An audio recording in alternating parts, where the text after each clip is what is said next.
We're making vinyl plank stair nosings today. Flush mount to be precise. This, what I'm gonna show you today, is gonna look like you have real hardwood stair treads. Okay, so what you're gonna need is a router table.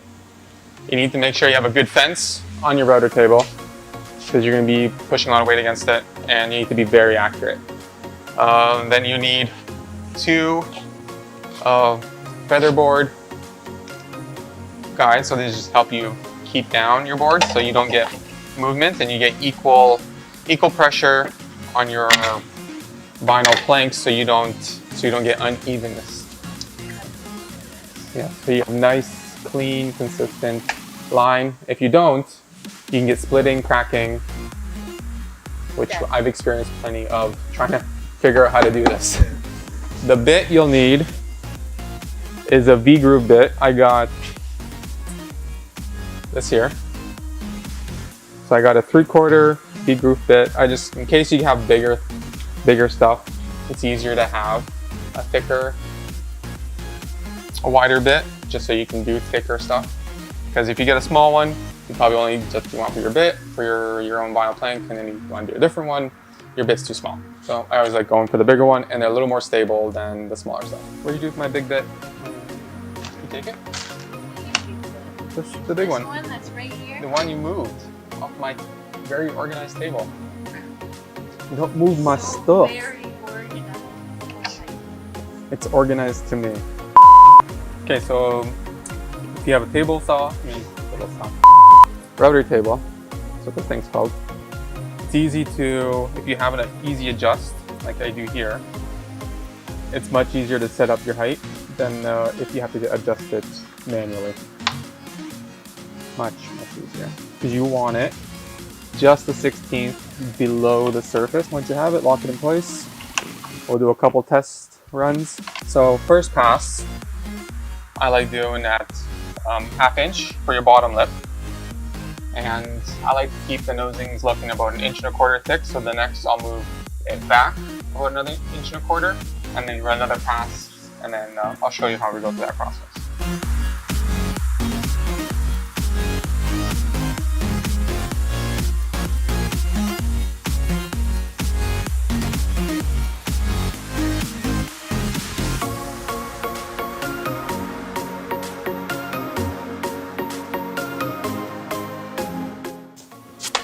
Okay, so you can see the groove here. It's quite not high enough yet. See that? Mm-hmm. Yes. So we'll have to, because if we tried to bend it now, it actually would probably crack the surface. Okay. Usually it will bend really easily. Okay, let's raise it a little bit.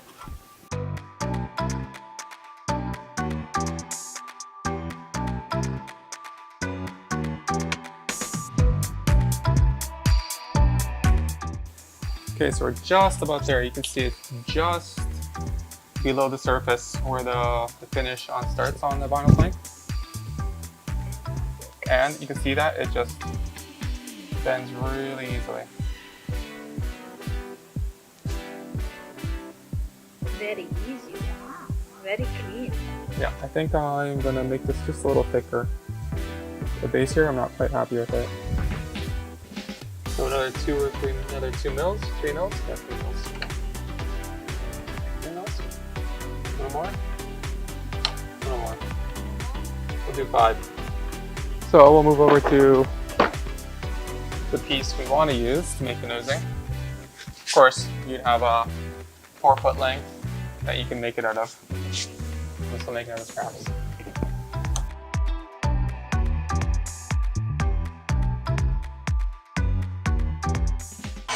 Now to do your next cut, you want to add on exactly the width of the face of the nosing that you want. So if you want 1 1/4 inch, you just add another 1 1/4 inch to it, and then your nosing on the face will be 1 1/4 inch, you want 1 inch, so on. Makes sense? Makes sense. Make dollars. Hopefully, eventually. Okay, so we're at 4 inches there. We'll move over to difference.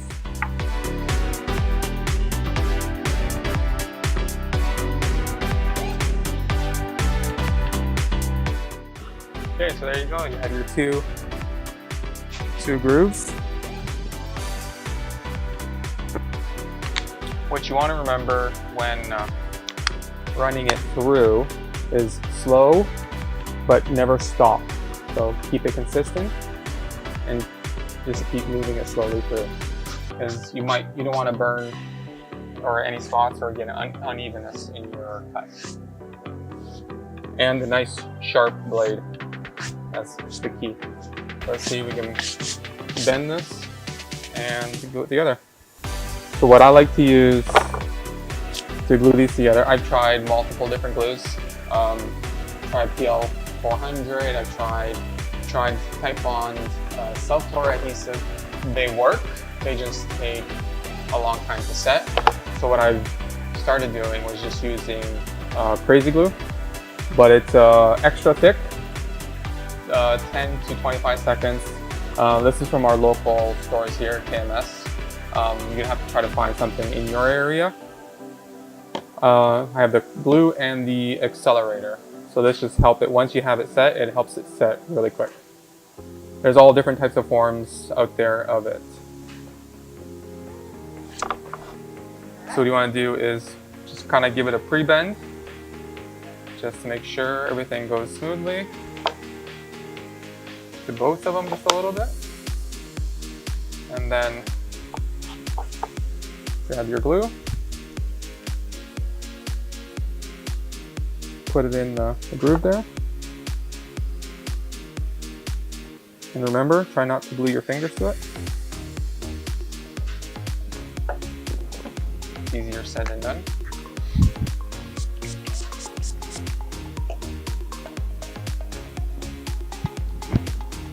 And just want to hold that until it sets. So you can see you have your good 90 there. And that's just starting to set now. But another 15-20 seconds, it should be set. Caution, do not breathe in the fumes. Yes, be very careful of the fumes. Highly toxic. And cause chemical burn in esophagus or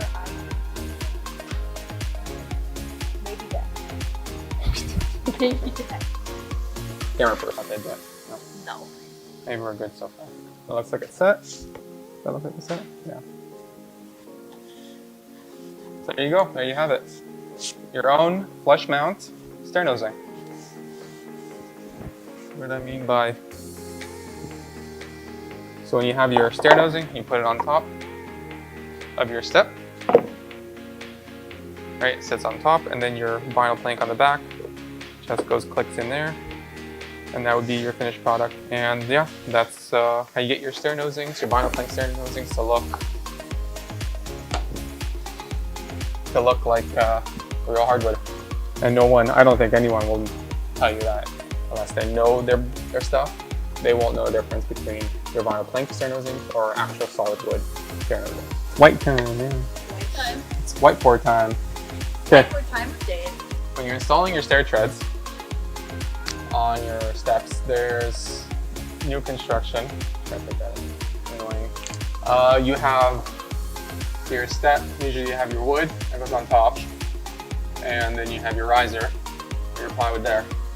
Now, older homes they use an 1.5-inch board, usually a 2x10 for their runner, and new homes they use an inch, but it's plywood in their riser.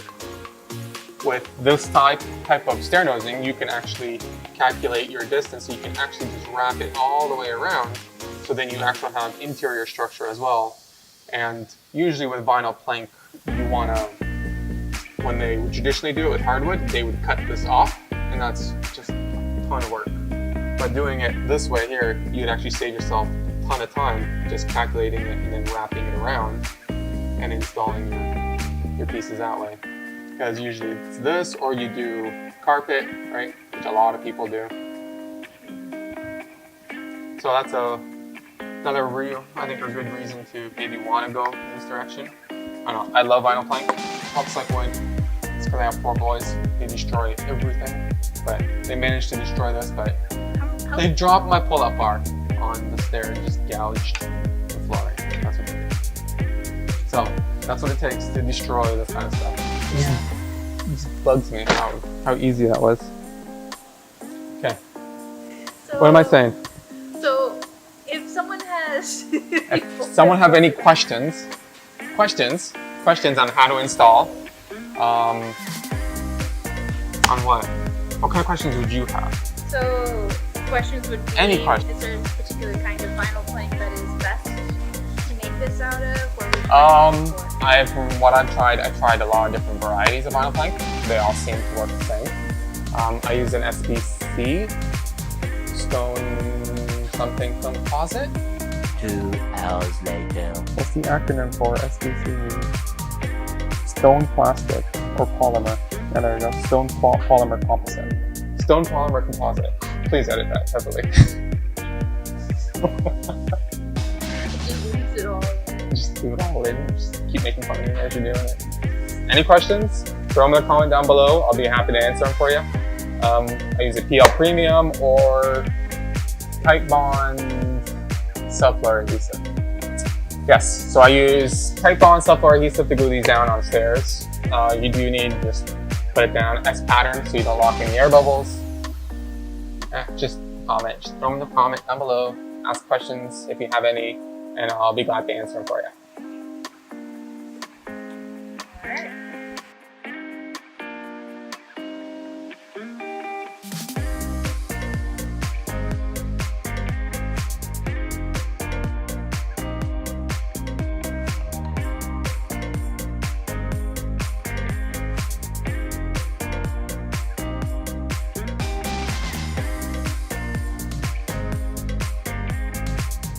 Make your stair nosings look like real wood treads. Make your vinyl plank stair nosings look like real wood treads. Vinyl plank stair nosings. So Hello there. I just can't talk. I can just ramble on. I just pretend talking to you, camera person. okay. Well, it's probably easier that way. Welcome back, camera person, Hey. to the shop.